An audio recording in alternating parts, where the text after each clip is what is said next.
finish. By the way, Sunday ngayon. Dapat hindi ako mag-part time ngayon eh. Tinawagan ako netong amo ko kasi meron daw silang lunch sa likod bahay nila, kaya pinalinis yung likod bahay. Dapat nga 9 o'clock yung live namin. Nakiusap na lang ako kay Ina tsaka kay Mark. Mark, thank you. Ina, thank you. Ngayon, uwi na to mga Andre, no? Kasi, wari ko, alas 9 pasado na. Alright, 9:35 mga Andre, no? Meron pa akong 25 minutes. Let's go. Mga Andre, may for sale dito. Baka naghahanap kayo. Ayan, no? Tingnan natin. Mukhang may detalye rito.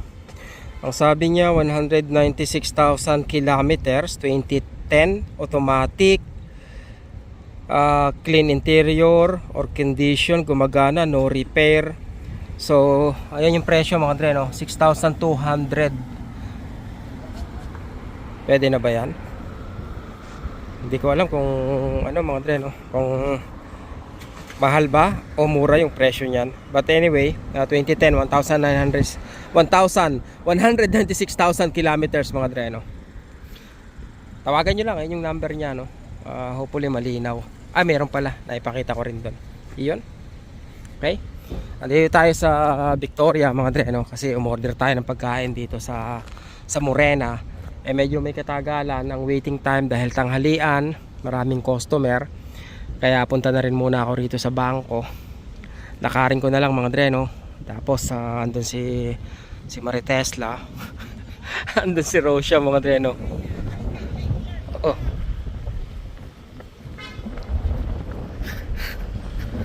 Mas mura mag-charge kaysa mag-park mga Andre, no?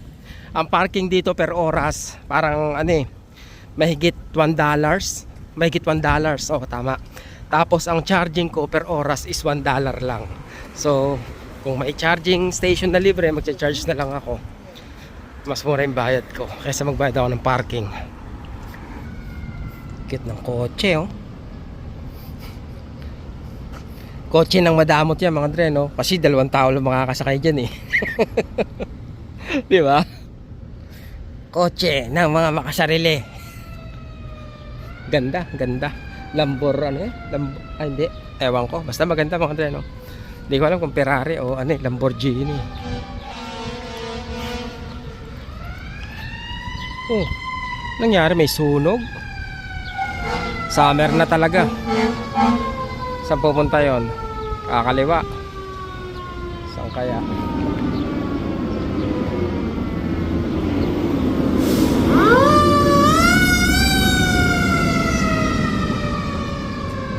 Mga bumbero dito mga Andre, no? Kumbaga kahit naka-alarma silang ganyan, yung may sirena, tapos naka-red, hindi sila dire-diretsong aandar. Kumbaga pagdating sa intersection, nagme-minor sila. Pag alam nilang safe na, tsaka sila bibilis. Hindi yung katulad sa atin, parang porkit naka-sirena, sobrang ang bibilis nila kahit intersection. Hindi man lang naisip na baka merong patawid na sasakyan o na tao, yung ganon. Wala lang, nabanggit ko lang mga Andre, no? Na sana pag mga emergency rin na pagbibigyan ba, diba? Tsaka hindi ka huhulihin ng pulis. Kasi naranasan ko mga Andre, no? Naka-red ako, okay? Naka-red ako, nakaganyan. Nakahinto ako sa kanto, may dadaang bumbero. So kailangan bigyan mo siya ng daan mga Andre, no? So ang ginawa ng mga sasakyan nun, lahat naghintuan, miski yung nakago naghintuan para mabigyan kami nung daanan. Yung nandito, umabante talaga mga Andre, no? Sa gitna, umabante talaga ako sa gitna para lang makadaan yung bumbero sa akin. Tapos naghintuan yung mga nakago. So medyo ganun kaganda mga Andre, no? Yung disiplina ng tao para mapagbigyan ng daanan yung mga bumbero o mga kapulisan dito. Hindi ka ulihin dito pag ganun ang sitwasyon mga Andre, no? Oh, saan tumigil? Sa Morena? Alam ko sa Morena tumigil yung mga Andre, no? Bumbero. O nga, no? Palastek. Baka masyadong mausok. Dito pala ako nag-driving school mga Andre, no? Yun, no? Yun. Yan, kay Joe Driving School mga Andre, no? Diyan ako nag-driving dati. Dati hindi ko pa kabisado rito. Bago pa lang ba ako? Hindi ko alam kung ilang taon na ako. Pero mula sa tinitirhan namin, kumbaga hindi ko tansya kung gaano kalayo mga Andre, no? Kung lalakarin. Kasi nga pag nagantay ka ng bus medyo matagal. Yung gano'n, nalalayuan na ako dito sa lugar na to. Pero hindi naman pala. Maraming meron dito mga dre sa Victoria na to. Sa Victoria Avenue. Isa na rito yung ano, kumbaga may tindahan dito mga dre no, na laging bukas kahit holiday, kahit sarado lahat mga dre no. Ito laging bukas to. Itong Duktan.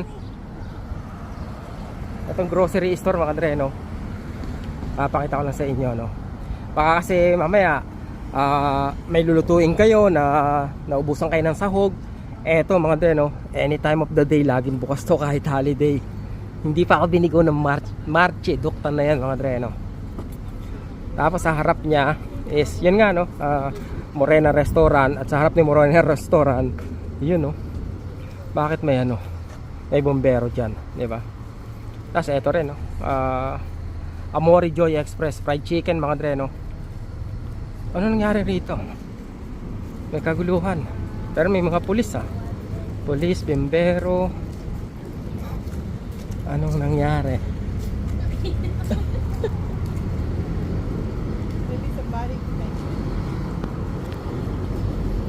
Minsan hindi naman sunog mga dre no. Minsan yung mga tumawag lang ng ano, ng responde na kailangan ng bombero.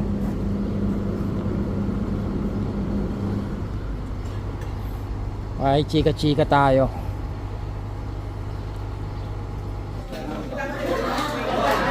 Thank you po, thank you.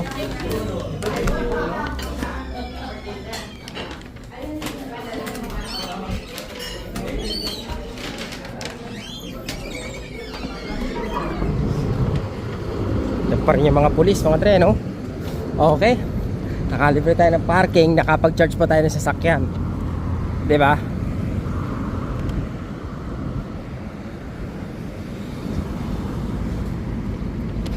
Ilang minuto, tingnan natin.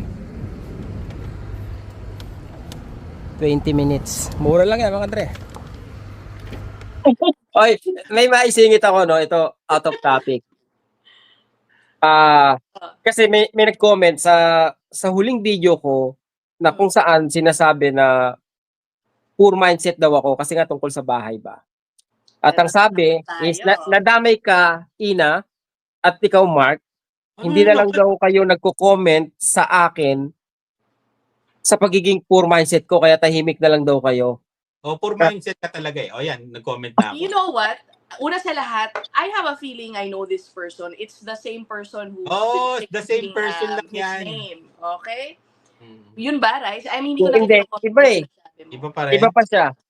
But let me tell you guys, ako sa chat group naming tatlo, I always, di ba, forward yung mga reels tungkol sa renters mindset. Versus buyers, yeah. Kasi naniniwala din ako. I mean, hindi ako naniniwala.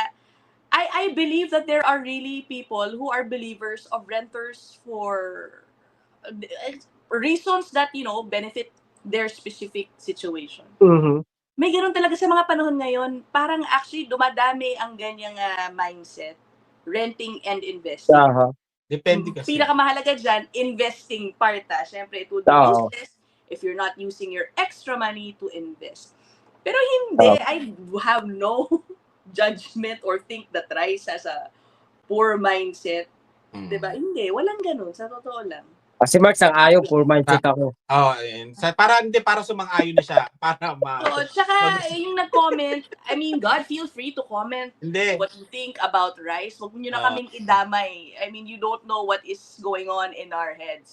Depende kasi yan sa pananaw sa buhay. Yung dalawa na yan, si Jocelyn at Rice, nung nagkita kami sa Toronto, hindi ko na lang kukwento, nag-iyakan kami tatlo. At napag-usapan namin yan, yung tungkol din sa napag-usapan namin yan, na-drive kami. Kaya alam ko ang dahilan nila, kaya ganon. Kaya wag natin i-judge na kung ayaw nila o hindi. Depende talaga sa pananaw sa buhay yan kung ayaw mo. Happy birthday, happy birthday, Samsung. Happy birthday, Samsung. Maghirang. Your mother.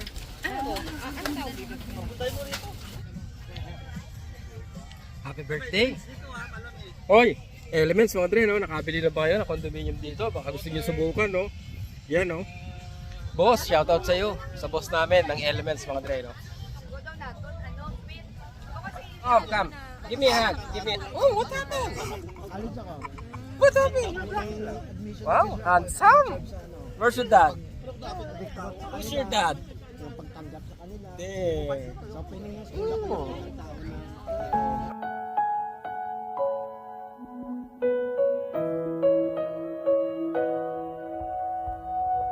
Was in a dream. Why am I wishing that you were there? Bumabagyo mga dre, no? Anong oras na? 4:41, uulan daw ng alas 5 hanggang alas 6. Kaya malakas yung hangin mga dre, no? Malamang uwian na to. Ayun yung may birthday mga dre, no? Si Sam, ang ating birthday boy. Yun, shoutout kay Kuya Angelo. Zoom nga natin. Yun, oh. Uuwi na to, eh. Uuwi na ng Pilas mga dre, no? Si Boss Angelo.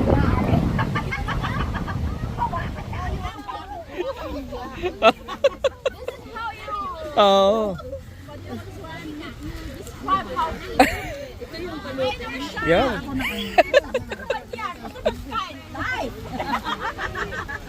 Dahil kasama, oh. Sinishare na mga dre, no? Kasi hindi na mauubos ng may handa eh.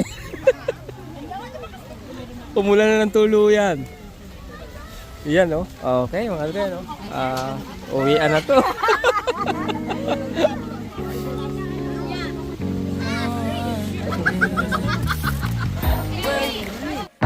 We don't have to start the day yet.